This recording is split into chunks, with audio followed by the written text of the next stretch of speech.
My name is Jennifer Schoen, and I have been working in higher education for more than 35 years, so a very long time, and in all kinds of areas, but in particular, now I work in admissions as the Director of Opportunity Scholarships at Northeastern University. And I just believe that there's a lot of information that should be out there and easy to access for our parents and families and students who want to go to college. And so that's why I'm here to help give you some of that information. And so throughout this time, if you have questions, please put them in the chat. We welcome them. And we will always leave time at the end as well. So thanks for coming tonight. Gina? Yeah, hey, I'm Gina. I live in Charlottesville, Virginia, and I was a school counselor my entire career. So I have a master's degree in K-12 counseling, specialize in high school counseling, and take great pride in helping families navigate the process between going from high school to college. There's a lot that goes into it, both academically, financially, and personally. And as a family, I do have 4 children who are quite different, and they all tackle this process from different angles. So it's something that when Jen and I talk, we're talking from experience as professionals, but also as parents to students that have their own unique personalities and skill sets. Great. I feel like a parent sometimes because I've worked with college students for so long, but they all stay the same age. It's remarkable. So today we're going to cover a few different things. I said in the email, lots of different acronyms that we'll go over so you know exactly what you're talking about when you have to discuss financial aid. So that includes the FAFSA, the cost of attendance, which you'll see a lot said, people will just abbreviate to COA and kind of think you'll know what that means. Grants, scholarships, loans, and work study, all things that make up your financial aid package. Mm-hmm. And please, again, make sure that you stop us because it is a little difficult just talking at you the whole time. If you have a question, make sure that you feel free to ask that. Yeah. So the first thing, everybody's heard of the FAFSA, or I believe most people who have seniors or students in high school, the word FAFSA has gotten around. The tricky thing is it stands for Free Application for Federal Student Aid. So if you go into FAFSA and you see that there's a fee to apply, you're in the wrong site. You want to make sure you go to FAFSA.gov because literally it's in the name. It is a free application for you to complete in order to tell all of the universities that you're applying to what your family can expect to pay towards college. And that's what the FAFSA does. So when you think of the FAFSA, it's really important to know that you shouldn't wait until you get accepted to a school before you send in the FAFSA. The FAFSA should be done, I think, by January 1st, no matter what school you're applying to. One, get it done as soon as you can. It opens on October 1st. So the sooner that you can sit down as a family and work through that, I think it will be a load off and some psychic energy dispelled because you'll be like, okay, great, we did the FAFSA. That's the really hard part. But the important part is to know what the priority deadline is for the institution you're applying. And lots of schools will call it that, a priority deadline. And what that means is the students and families who apply by the priority deadline, when their expected family contribution gets figured out by the FAFSA, they're going to be the first to be packaged by the university because they hit that priority deadline, which means the scholarships, all the scholarships are still remaining, all the grant aid is still remaining, all the work study aid is still remaining, and then the loans. So if you apply late, you're much more likely to get more loan packaging because the deadline has passed or it's past the priority. So check out any of the schools that you're applying to or ask the admissions counselors, hey, what's the priority deadline for financial aid? And then just be sure to hit that. Right, and this ties into the admissions question, which is, does my student apply early or wait for the regular deadline to apply? And sometimes it does come down to this very question is, do you need to be considered for some of these scholarships that may go early? And if you do, that might influence the decision for a student to not just apply early for financial aid, but apply early for admissions as well. Absolutely. So Jen was saying a moment ago, and by the way, it's really funny because I'm dyslexic. So these acronyms drive me crazy. And oftentimes Jen will proofread the slides and they'll be wrong because it's hard for me to get them straight. But they're easy enough, at least, if you hear them over and over again. So the FAFSA is the free form. Can't stress enough what Jen said. Don't pay for that form to be filled out. Financial aid counselors do have an obligation to help families fill them out. So if you have questions, you can call a financial aid office directly and ask them the question that you have, because they're not tied to the university when it comes to the federal aid. They can offer the advice on that. So you file for financial aid through the FAFSA, and then you will get, after all of these things get factored in, your income, assets, savings, benefits, students' income, students' assets, student savings. So it's parents and students. The family contribution will come out. And that's what we call the expected family contribution. Now, the government holds the formula for that. It's not something that we as counselors can calculate, a school cannot calculate. It's the expected family contribution that comes out of filing for the financial aid. Yeah, very proprietary formula. Very. So the eligibility breakdown, just so you can see this in a little bit of a visual, you apply for the financial aid, and then that gets processed by the government.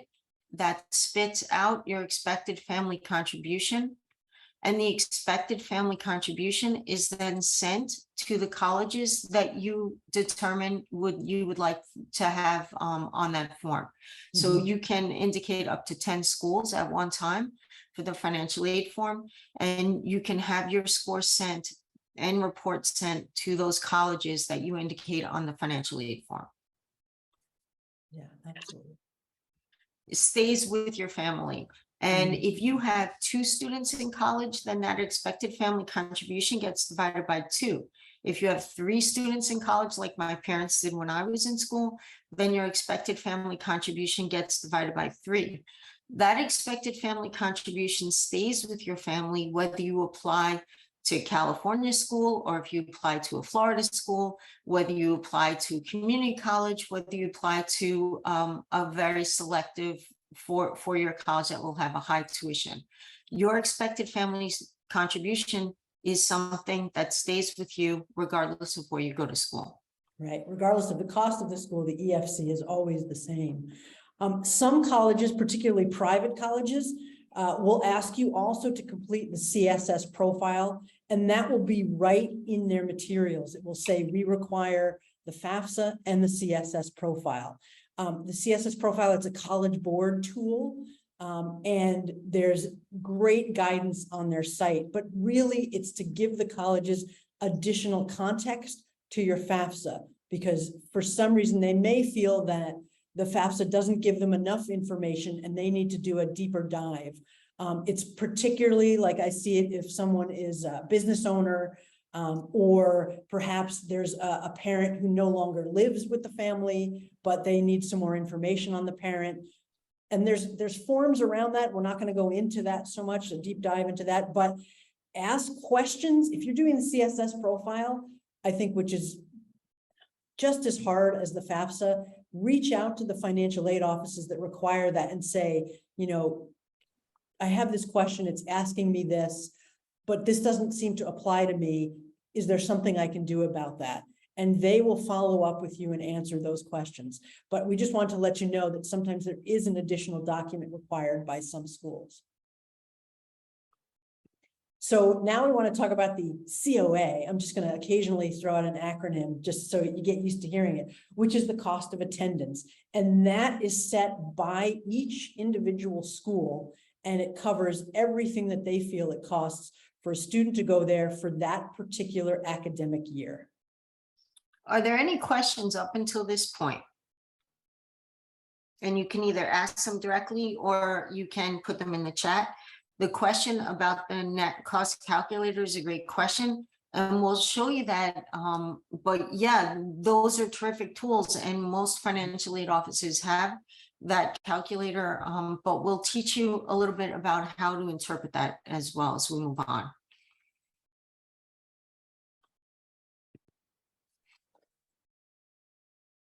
So again, all of colleges' financial aid websites are going to have the specific information for the cost of attendance.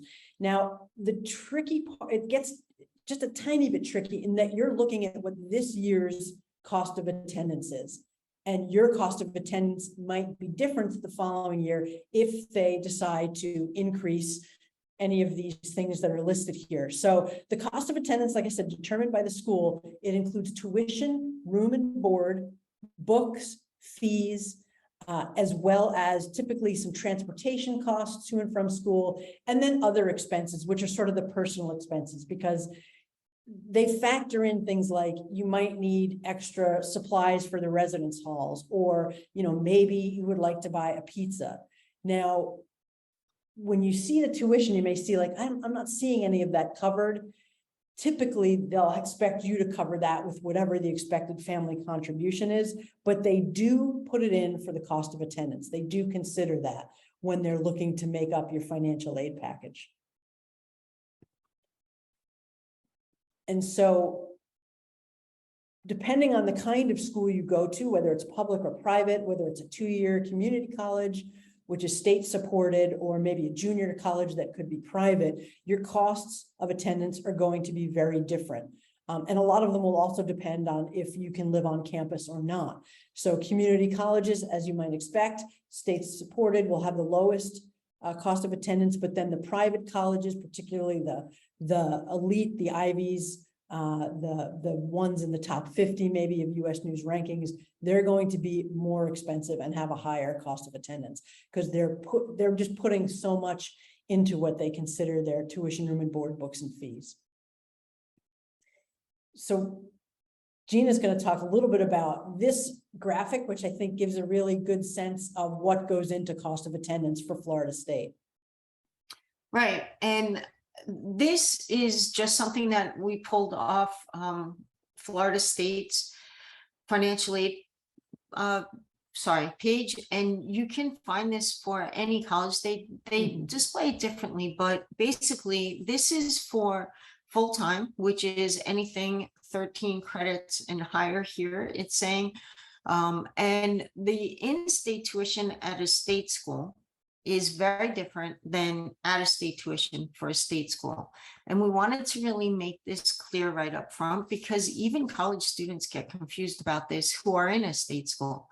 So a private university, that stays the same. The tuition stays the same. The housing stays the same, whether you're in that state or not. So if my child goes, and we'll have an example to a Boston school, and it's a private school like Northeastern University, they'll pay the same that a family coming from Connecticut would pay.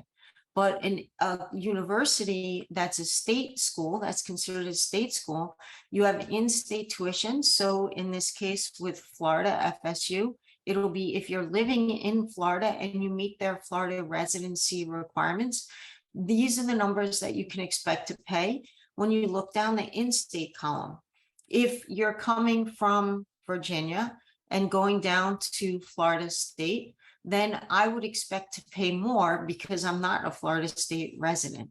So the in-state tuition, as you can see, is in the 5,000, but for an out-of-state resident, that is considerably higher. It's 18,000. So same seats, they could be sitting next to one another in class, but if you're from Florida, you'd be paying less than if you're coming from another state like California or Texas. The fees stay the same because that's a university fee. So you always can expect that to stay the same. Housing stays the same because you're all living in the same housing. And then as you can see, you move down the list and most of the information stays the same. Transportation changes because it costs more to travel to and from college if you're coming from out of state. So the financial aid office factors that in, and that transportation fee is estimated at a higher rate than it would be if you're living in the town over or within a 2-mile drive. So that's where this entire cost of attendance comes from. And I think Florida State does a terrific job breaking that down. Yeah, can I just point out one thing on this? So you'll notice too, that if a student is living at home with parents, they figure out a cost for housing in the cost of attendance. They don't just say, oh, that's zero because the student is living at home, because they know they're still going to have some expenses. So I just think that that's really interesting to note that is included. They're really trying to be as accurate as they can in gauging what things cost for students. Right. No, that's a great point. Absolutely. You still have to live. So it doesn't matter where you're living, they will adjust the budget based on whether you're living on campus or you're living at home. Mhm. Are there any questions on this so far?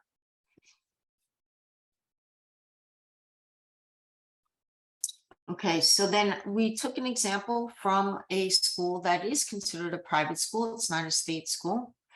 And the tuition, as you can see, is the same, whether you're a commuter or a resident, that you should expect to pay about $60,000. The fees are the same because those are university fees and they stay the same regardless. Your book supplies, they estimate that's about right. If that number is not spot on, but through the cost of attendance that schools have had for years prior, they come up with an approximate price for what it will cost for the student to pay for books. And then, as you can see, if a student is a commuter, which means they're living at home and driving to campus and they're coming and going every day, then the meals are zero when it comes to on-campus meals. But if you're a resident, they expect that your meals and room and meals will total about 17,000. And then you can see the campus meals estimated will change. You'll be able to see the representation on the meals on campus. For the commuter student, that's where they factor in the food. Yeah, and so Boston University, terrible school in Boston compared to Northeastern. Just no, kidding. Great school. But you can see how they list things very differently. So it makes it a little difficult when you're comparing. So you have to try to think of, well, okay, room and meal plan, they have zero for a commuter, but then they have meals on campus at $25.70. So, okay, so how am I going to figure that if I'm comparing to make it more apples to apples? So do kind of take a look at what the university says and how they're talking about all of their fees and costs, so that it gives you just a better sense across all the campuses you're looking at to see how you can compare them. And this is where that net cost calculator comes in, which was a really terrific question. So Boston University and FSU will have a calculator, so you can put in there if you're a commuter, if you're a resident, if you're in state, if you're out of state, and then you can put in your expected family contribution. And then that number that comes out should be very accurate as far as what is that remaining need, which we're going to touch upon moving forward.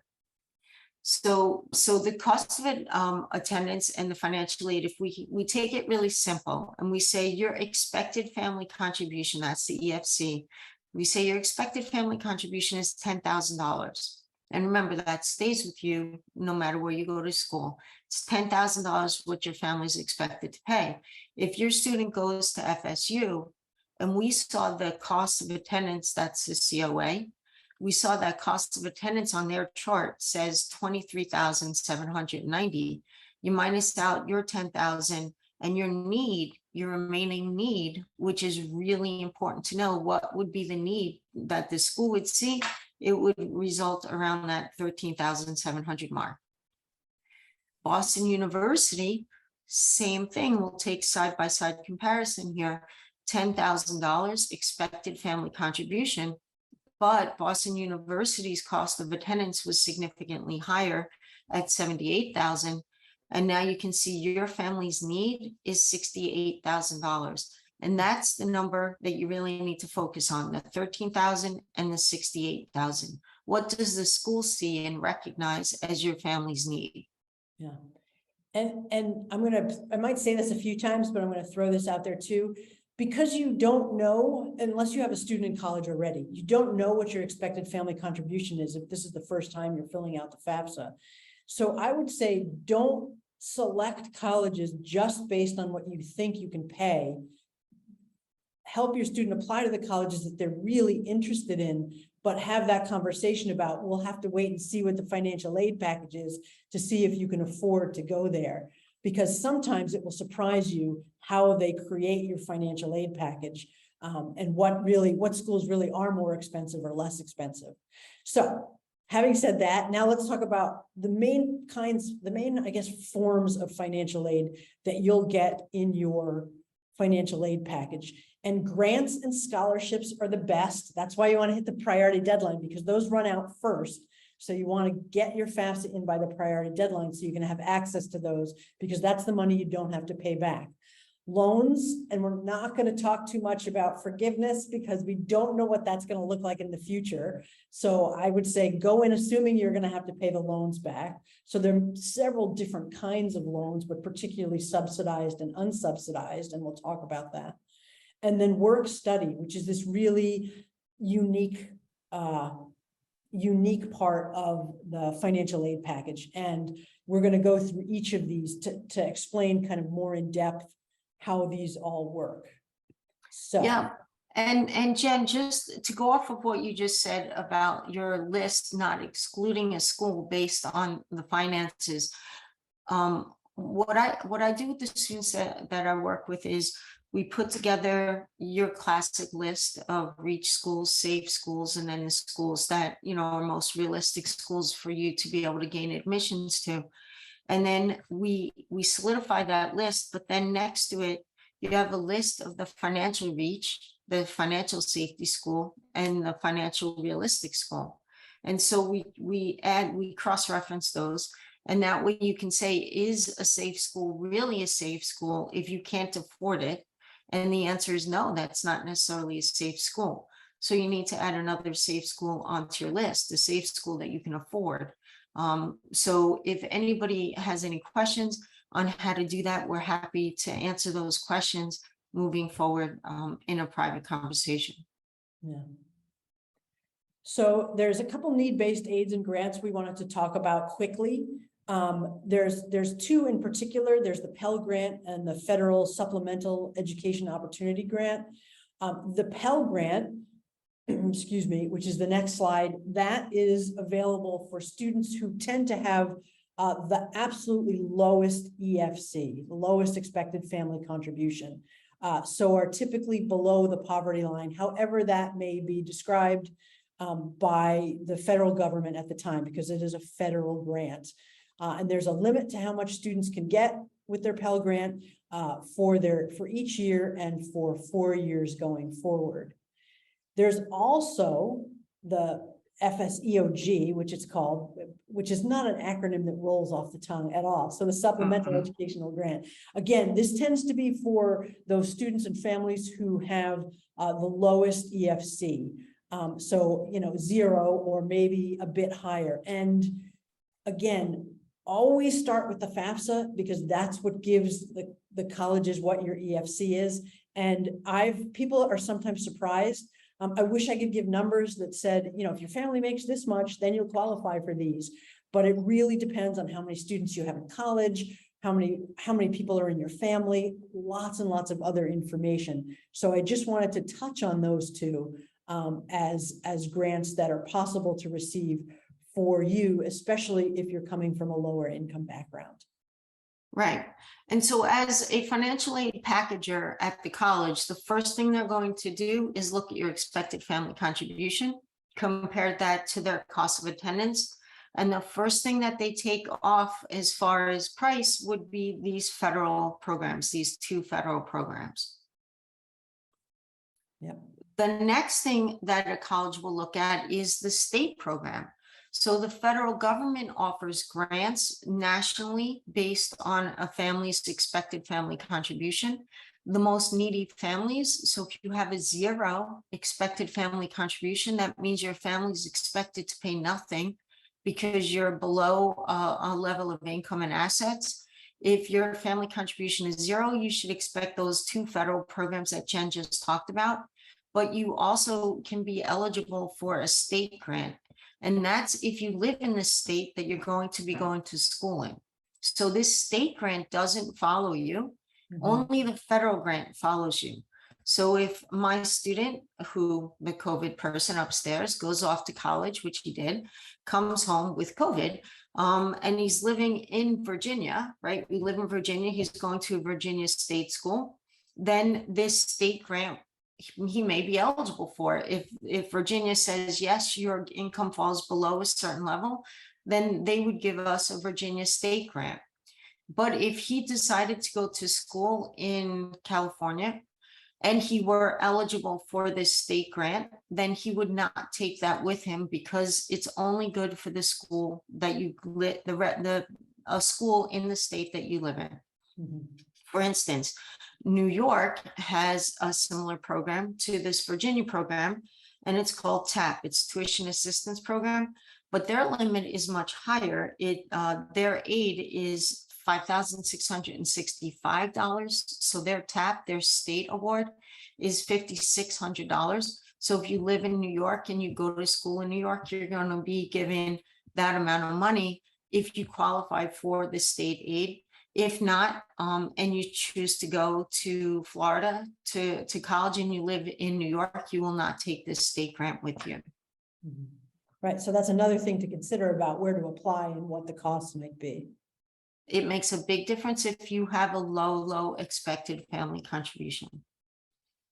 So then, to kind of blast you a little bit more, you have specific and community grant scholarships. These are the fun ones, but they're the ones that cause people a lot of stress because they don't know where to find them. So we will have a handout that we'll mail out to you that has a ton of resources as far as sites that you can go to find information about specific and community scholarships. We listed some of them here. You can see the Boston City students have a Boston Scholars Scholarship, and that's for students living in Boston, going to school in Boston. You can have STEM and STEAM if you have art in there. Many awards can be given for service. So when a student has outstanding community service or leadership or athleticism, a lot of that can go into these specific scholarships. And they can be found in your guidance office, your high school guidance office. One of Jen's greatest tips, which I'm stealing right now. Oh, you did not.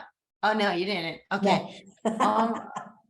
One of her greatest life hacks is look at neighboring schools, neighboring high schools financial aid site, like their school counseling site, because they will also have reference to local scholarships maybe that your high school doesn't have. So look at your school site, look at other school sites, look on the college site, look in the Rotary Club, look wherever you can. And also the handout that we're going to give you will be a really nice launching pad to find additional aid. Yeah, and ask at your workplace too, because a lot of places have scholarships, particularly for the children of folks who work at that place, if you're not an entrepreneur. Banks are a really big one as well. A lot of the banks, Wells Fargo, Truist, they have all kinds of money that they give out to students. Right, local ones in particular, yeah. Wegmans, they have scholarships. Yeah. All right. So this is still Gina. She's still talking about scholarships. She cannot help herself. No, I mean, seriously, there's so many questions when it comes to this, and there's not one clear answer, but there are need-based scholarships. There's merit-based. Need is based on your expected family contribution, and they can be scholarships, which we're going to show you in a little bit. Merit-based is based on your academic ability, your merit, who you are, who you've been as a high school student. So you'll hear us talk about need-based merit-based, program-specific, which we have a nice slide on giving you some examples of what a program-specific scholarship will be. And then, as we were saying, the community, how do you look in your community for scholarships? Mhm. So need-based scholarships are exactly what they sound like. They're based on financial need. Schools have a lot of money that it depends on their endowment. So if you look at a college, I was just at a school in Georgia, taking a look at two schools in Atlanta. One with a low or small alumni endowment, like endowment for the school. And they don't offer a whole lot of need-based scholarships, nor they don't have the endowment in order to be able to sponsor those. But another school in Atlanta has a huge endowment because they have money that's funneling into them through industry in the area, and also famous alumni who donated to that college. So their endowment's huge, and they're much more able to offer need-based scholarships to students. And this can total up to $24,000 a year. It could be $12,000 a year. It can mean a lot of money for students. So if you have demonstrated family need, then these need-based scholarships at a specific school can really make the difference between you being able to attend college and not attend college. Here in Virginia, the University of Virginia had a very nice first generation low income scholarship that they were offering. Virginia Tech was losing students because they were going to the University of Virginia because of that scholarship. And now Virginia Tech offers a similar scholarship. They were able to raise money and get an endowment and to have a scholarship that would help families. These scholarships do not need to get paid back, but you really, really have to be very, very careful at looking at the terms for renewal. So some schools kind of play a game with scholarships that a student would have to demonstrate need moving forward, or as we can see in a moment, if it's merit-based scholarship, that's based on a student's talent and skill and ability. Renewing that scholarship may require a student to hit a certain grade point average.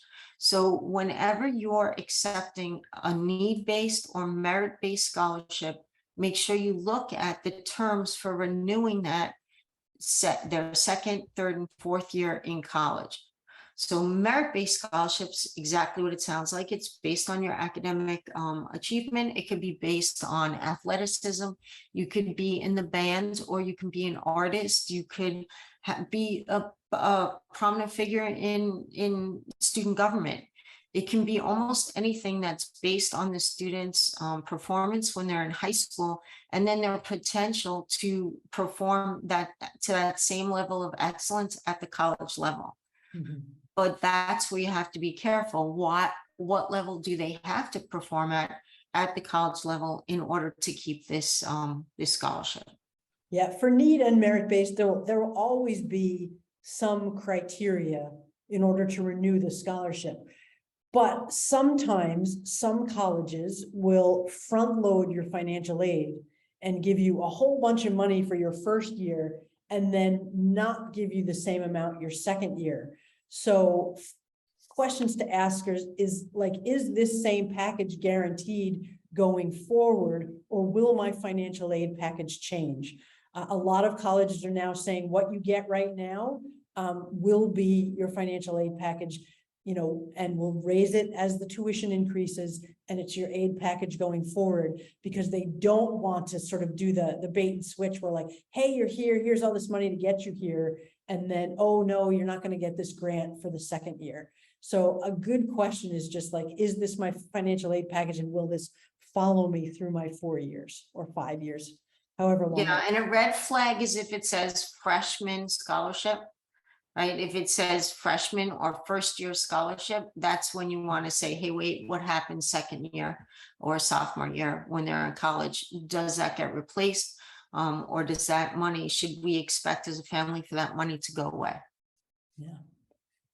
Yeah, so for program specific scholarships, each college again, it's depending on where you go. So if you go to a large university that has separate colleges, some students may have access to funding depending on what college they go to. If they go into computer science, if they go into nursing, if they go into criminal justice, there may be scholarships specific for that.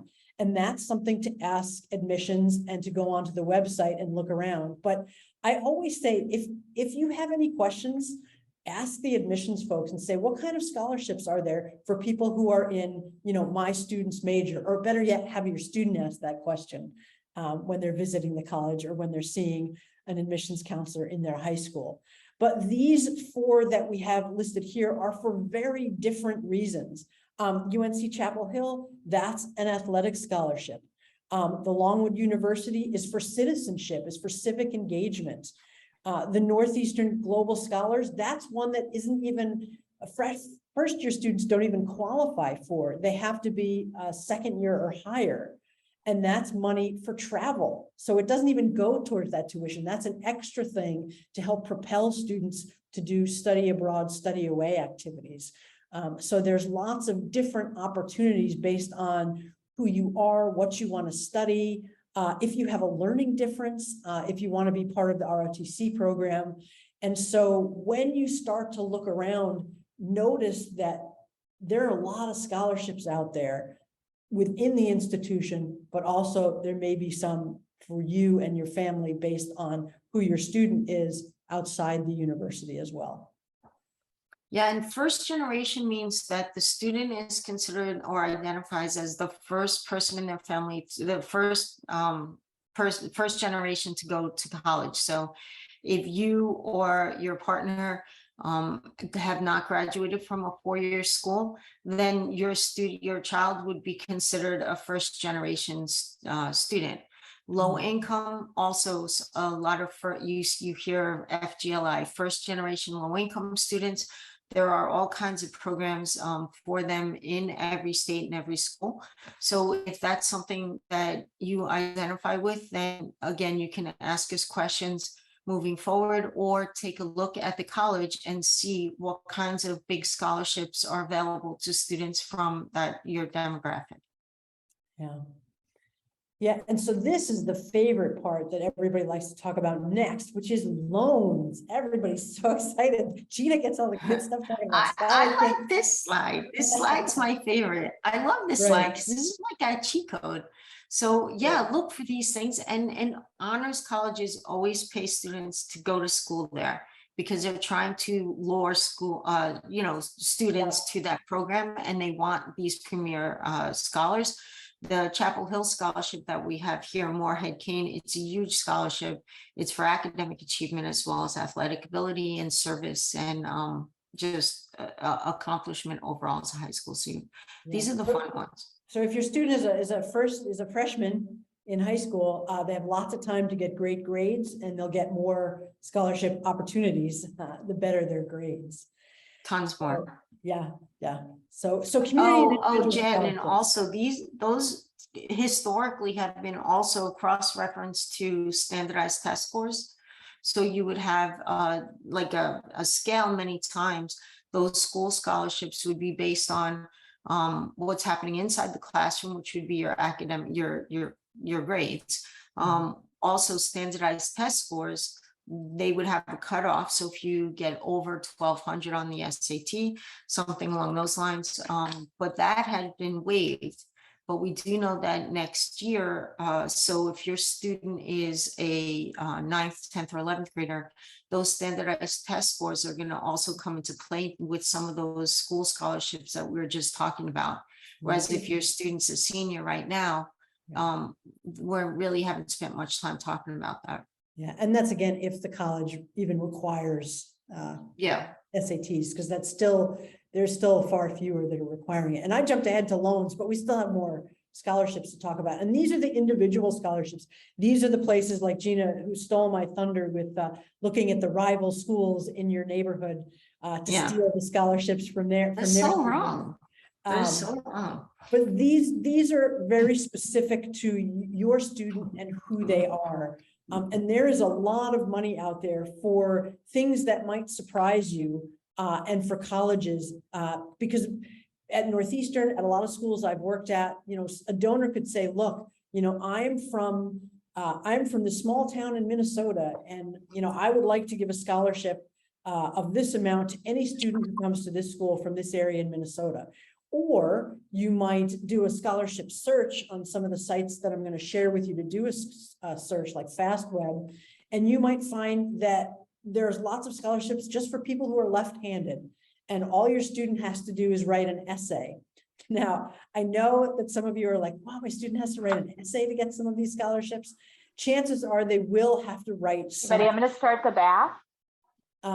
Chances are they will have to write something, but I always tell them, like, there's not many times when you're going to have to write just a 2-page paper and somebody's going to give you $1,000. I mean, that is a pretty good deal. That's how I always convince the students. And typically they're like, oh, you know, I never thought of it like that. So feel free to take my tip and run with that when you're talking to your students. But yeah, for demographics, for things that you're affiliated with, like the Rotary Club, the Elks Club, Scouting is a big one.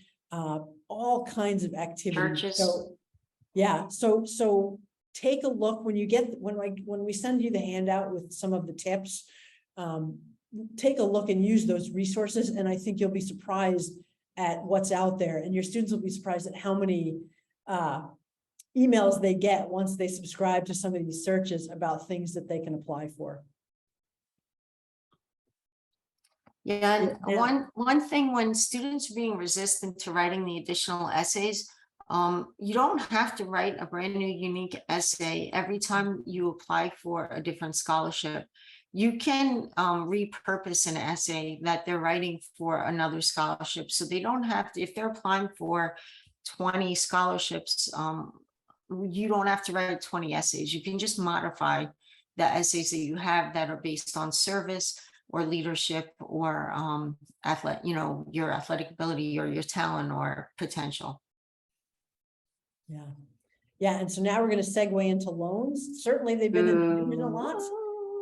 And we're going to talk about the different kinds of loans. So Gina, do you want to talk a little bit about this? Yeah. And again, loan forgiveness, geez, I don't even know where to go with that. So we're not going to touch upon that. When you're a student or you sign a promissory note, it is a loan. So that's all we can go based on here. We can't really discuss what's going to happen moving forward because we don't know. And we don't know retroactively what the government is considering for those fine details as far as loan forgiveness. So we're going to kind of try and say in the here and now and talk to you about loans. Loans are repayable and they are based on subsidized, you'll hear the word subsidized student loan, and an unsubsidized loan. And we'll talk about those right now. So a subsidized student loan, it's based on your financial need. So go way back to the beginning of this talk and where we said you file a financial aid form, you get out your expected family contribution, you compare that to the cost of attendance, they take off all these other things that we talked about, your grants, your scholarships, state grants, all of it, they take it all off. And if you have a remaining need, if the need is still there, and then at that point, a school can offer you a subsidized student loan if your student qualifies. You don't have to take the loan.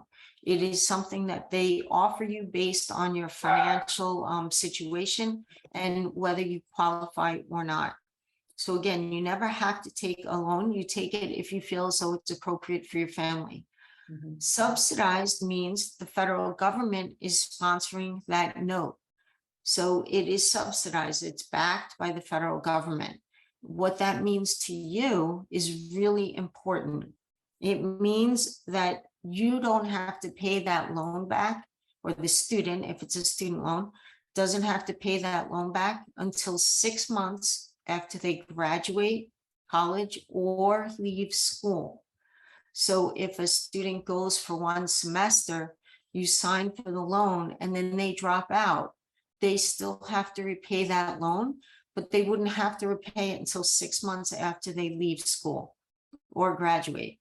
If you pay that back before that 6-month mark, you don't pay interest at all the whole time that you had that loan. So if you take a freshman loan, your first year of college, say for $2,000, and you keep that loan, you don't pay it back, and you graduate 4 years later, and you pay it back within the first 6 months, you only pay back $2,000, which is the original amount of the loan. So that's what subsidized will mean to you as a person. It just means that the government is backing that 0% interest until 6 months after you graduate and leave school. And the interest rates on these are lower than any loan that you would ever have access to as a parent or a student when it comes to covering the expense of a college. So this is the best loan that you would be able to take. And there are qualifications for a student loan and a parent subsidized loan as well. Yeah, and just to be sure that if the student takes out a student loan, the loan will be in their name and you are co-signing for it. So it will be the student's responsibility to pay it back. So I always like to make sure students just don't say, oh, like my parents will figure this out. It's like, no, this is in your name. And so make sure you understand what you're signing in the promissory note and ask questions of the financial aid folks. I just think that's, just so important to start them thinking like, okay, this is your responsibility. Yeah, and there's a mandatory consultation that every school has to have with the students. So a student can't sign for that loan without being guided financially to understand that exact responsibility, which is nice. So it's not only just coming from you, it has to legally come from the school. So unsubsidized, different story. Now, that's not based on financial need, and an unsubsidized student loan would be one that is going to accrue interest immediately. So if you take out a $2,000 loan and you graduate or leave school, there will be a charge for interest all along the way for the duration of the loan up until the time that you pay it back. So if you take $2,000, you may be paying back $2,200 by the time that it's 6 months after you graduate or leave school. So that's going to continue to have interest added to it. It'll come at a slightly higher rate than an unsubsidized loan. And again, it's something that will come with mandatory loan counseling at the college level. So here are the limits, just so that you can see the loan amounts, and we'll be able to share this with you in a handout as well. But it'll give you a little bit of an idea of how much a subsidized and an unsubsidized loan will be. Right, they're not unlimited. No, they're not unlimited. So yeah, so I'm going to talk a little bit about work study. It's very unique work study in that a student will see work study show up in their financial aid package, and what this means is that it's expected basically that they'll contribute this much money towards their college education, but it's through work study. So it's very an odd thing to explain. So students can get jobs on campus that are called work study jobs. And the reason that there are a lot of work study jobs on campus is because the money comes to me from my budget. So for example, if I'm hiring a work study student, I will pay them $10 an hour, but my budget only pays them $5 an hour because work study is paying the other $5. So they're making $10 an hour, which is really low, I know, but they're making $10 an hour.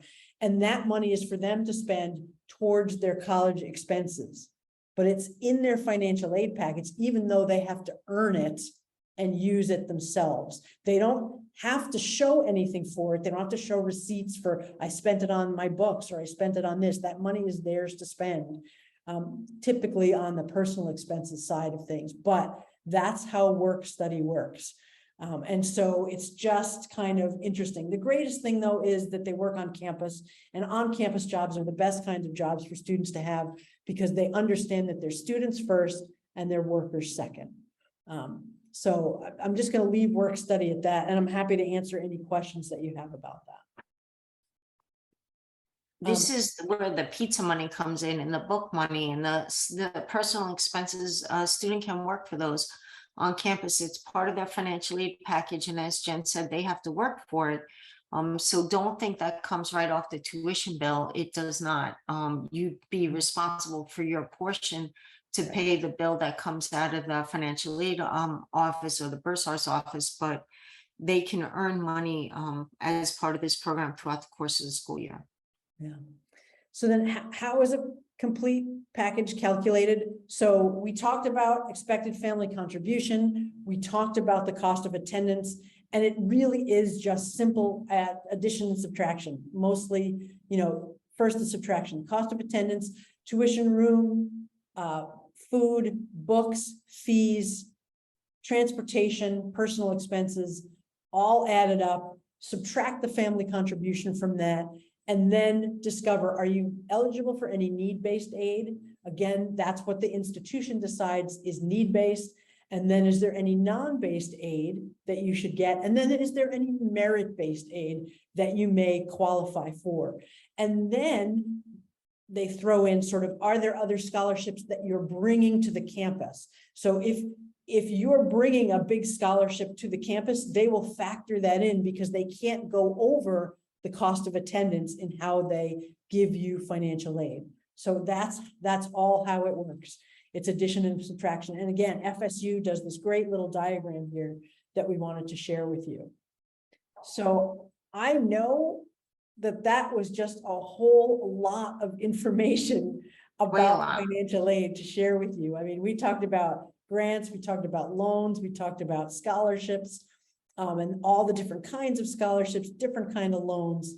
And so we are always here to answer any questions about that you have, either following this, or you can reach out to us at keystocollege.org or at k2c@keystocollege.org. We do have several upcoming webinars. Why Student Life is Everything is about how to think about student life when your student's deciding where to go and what questions you might want to ask as a family about. And that's really discussion based. That is not lecture. That's discussion based 100%. Yeah. And then our final two are all about the college essay, which for both of us, having worked with students on their application, tends to freak them out the most because writing about themselves is not a skill that most high school students have developed. So we're really going to dive in and give them some good tips on how to work through that and why those essays are so important. We have a great question from Matt, and that it is a terrific question. It says, will colleges increase their offer, their aid offer, if you don't accept it right away? And can you ask for more? So yes, it's a business. So I have many times students that were offered a financial aid package from their dream school that they can't afford, but they could go to a neighboring school, a competitor school, a rival school, and get the aid, just like I mentioned before with UVA and Virginia Tech. Students were going to UVA and they couldn't afford to go to Virginia Tech. Then Virginia Tech came up with a scholarship that would make that balance out. If you're given a financial aid package that you feel as though is less than what would make it possible for your student to afford to go there, you are absolutely allowed to call the financial aid office and ask them to revisit the application.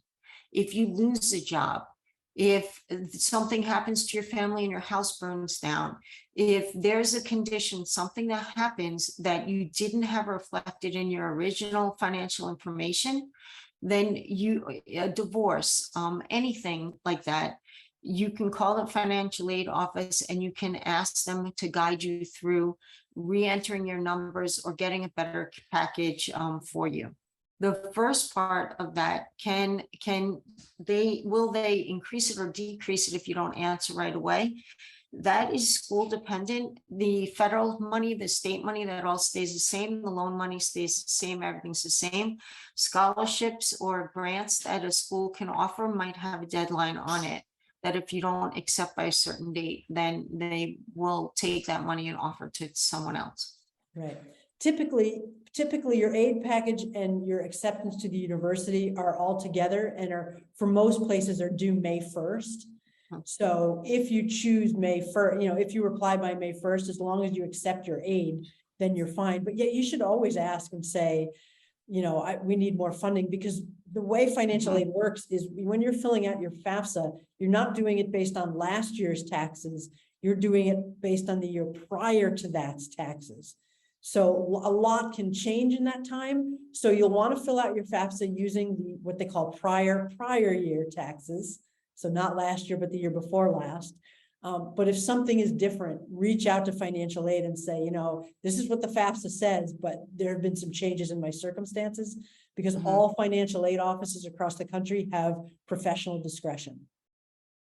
Yes, they do. So speak your mind. A financial aid office is not an ivory tower. You're allowed to call them and ask them for assistance.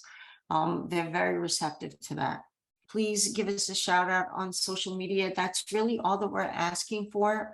We're trying to spread the word and offer our skill set and knowledge to families, because it really is difficult to go through this whole process by yourself. Yeah.